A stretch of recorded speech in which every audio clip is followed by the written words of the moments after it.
Begitu roda truk benar-benar masuk ke jalur hutan yang lebih dalam, suasana berubah drastis. Kalau tadi masih ada sedikit cahaya lampu dari rumah-rumah penduduk yang jauh di belakang, sekarang Dani benar-benar hanya ditemani sinar lampu truknya sendiri. Jalannya sempit, berliku, kanan kiri penuh pepohonan tinggi yang rapat sekali. Udara makin dingin, menusuk tulang. Dani sampai harus menarik jaket yang tadi hanya dia kalungkan. Sekarang dikancing rapat-rapat. Lampu truk hanya mampu menerangi jalan sekitar 5-7 meter ke depan. Sisanya gelap pekat. Bayangan pepohonan seolah bergerak-gerak mengikuti jalannya truk. Awalnya, Dani mencoba santai. Dia setel posisi duduk, tarik nafas panjang, dan fokus menatap ke depan. Tapi beberapa menit kemudian, perasaan aneh mulai muncul. Ada sesuatu yang mengganggu pandangannya lewat kaca spion sebelah kiri. Sekilas, dia melihat seperti ada bayangan putih berdiri di pinggir jalan. Diam saja, tidak bergerak, menatap ke arah truknya. Dani cepat-cepat menoleh ke kaca jendela kiri.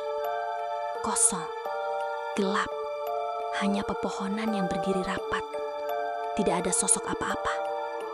Dani berusaha menenangkan diri. Mungkin cuma bayangan pohon kehempas lampu. Tapi tangannya disetir justru gemetar. Jari-jarinya basah oleh keringat, meski udara di luar begitu dingin. Dia mencoba fokus lagi ke jalan, tidak peduli sama spion.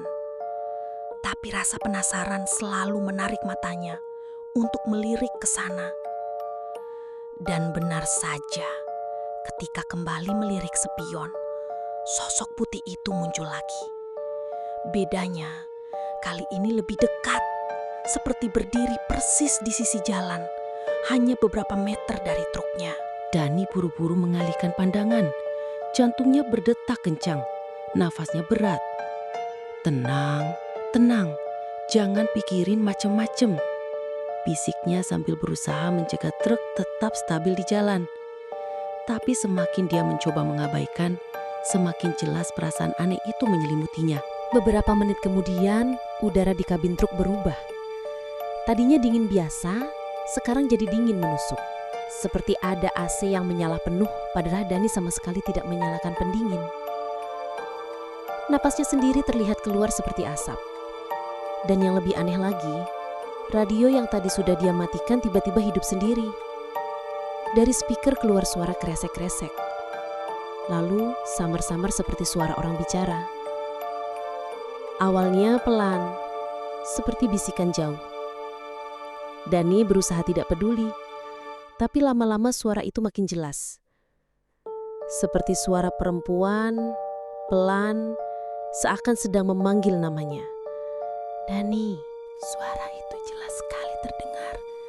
Dani refleks menoleh ke kanan dan kiri kabin, memastikan tidak ada siapapun. Enggak mungkin, cuma ngelantur radio, katanya meski suaranya sendiri bergetar. Dia buru-buru mematikan radio lagi, tapi anehnya suara itu tidak hilang. Justru terdengar makin dekat, seolah-olah berasal dari kursi belakang. Dani menelan ludah, tangannya semakin kaku di setir. Dia tidak berani menoleh ke belakang, meski hatinya sangat ingin memastikan. Dia mencoba mempercepat truk, berharap bisa segera keluar dari jalur itu. Mesin meraung, tapi entah kenapa, truk terasa berat. Seperti sedang membawa beban berlipat. Dani semakin panik. Ketika akhirnya memberanikan diri melirik kaca spion dalam, jantungnya hampir berhenti. Di kursi belakang yang tadinya kosong, terlihat samar-samar sosok perempuan berbaju putih lusuh, duduk membungkuk dengan rambut panjang menutupi wajah. Dani langsung terlonjak, buru-buru menoreh ke belakang. Kosong. Tidak ada siapapun di kursi itu. Tapi ketika menatap kembali spion, sosok itu masih ada. Duduk diam tanpa bergerak. Enggak, ini enggak nyata. Gumam Dani, matanya mulai berair. Dia mencoba fokus ke jalan lagi. Tapi gangguan tidak berhenti sampai di situ. Dari luar truk terdengar suara langkah kaki. Bukan satu, tapi banyak. Seperti ada rombongan orang berjalan pelan mengikuti truknya dari belakang. Suara itu teratur. Duk, duk, duk, bergema di sepanjang jalan. Dani menoleh sebentar ke kaca spion samping. Matanya melebar. Di balik sinar lampu rem meremang, terlihat bayangan hitam berjajar. Seperti orang-orang tanpa wajah, berjalan bersama mengikuti truk. Dani hampir berteriak, tapi suara itu tertahan di tenggorokannya. Dia hanya bisa menggenggam setir lebih kuat, memacu truk sekuat tenaga. Namun, jalanan alas roban seolah tak ada ujung. Tikungan demi tikungan terasa sama. Dia seperti kembali lagi ke tempat yang tadi. Bayangan pohon besar, tanjakan, lalu turunan curam. Semuanya berulang, membuat Dani semakin yakin kalau dia sedang dipermainkan sesuatu. Udara semakin dingin, hingga tangannya terasa kaku. Bau aneh mulai tercium di dalam kabin. Bau amis seperti darah bercampur tanah basah. Dani menutup hidung dengan satu tangan, tapi bau itu semakin kuat. Bersamaan dengan itu, sosok perempuan di spion belakang mulai bergerak. Pelan-pelan kepalanya terangkat. Rambut panjangnya bergeser, menampakkan wajah pucat dengan mata hitam pekat dan senyum lebar tak wajar.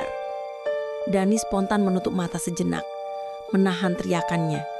Begitu membuka mata lagi, sosok itu sudah tidak terlihat. Tapi suara tawanya menggema di telinga. Tawa panjang yang pelan namun begitu jelas.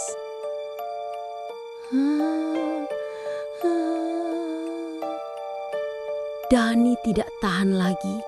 Dia benar-benar panik. Nafasnya tersengal, badannya gemetar hebat. Dia terus memacu truk tanpa arah, hanya berharap bisa segera keluar dari tempat terkutuk itu. Tapi semakin dia berusaha, semakin jalan terasa panjang. Lampu truknya tiba-tiba meredup, cahayanya berkedip-kedip, seperti ada sesuatu yang menyerap energi dari mesin. Dani menepuk-nepuk dashboard, berharap lampu kembali terang. Ayo dong, jangan mati sekarang. Tapi justru saat itu, dia melihat sesuatu yang membuatnya hampir membanting setir. Tepat di depan jalan, hanya beberapa meter dari truknya, berdiri sosok perempuan berbaju putih yang sama. Rambut panjang terurai, wajah menunduk. Dani injak rem sekuat tenaga. Ban truk berdecit keras. Truk hampir oleng. Tapi ketika berhenti, jalan di depannya kosong. Tidak ada siapapun. Hanya aspal hitam yang basah dan pepohonan gelap. Dani sudah tidak bisa berpikir jernih. Dia tahu malam itu ada sesuatu yang memang ingin menampakkan diri padanya. Entah apa alasannya, tapi jelas alas roban bukan jalan biasa. Itu jalan yang penuh dengan rahasia kelam. Dani menggenggam setir erat, berusaha mengatur napas meski jantungnya serasa mau meledak. Dia sadar malam ini dia benar-benar salah besar karena meremehkan semua cerita yang dulu hanya dia anggap mitos.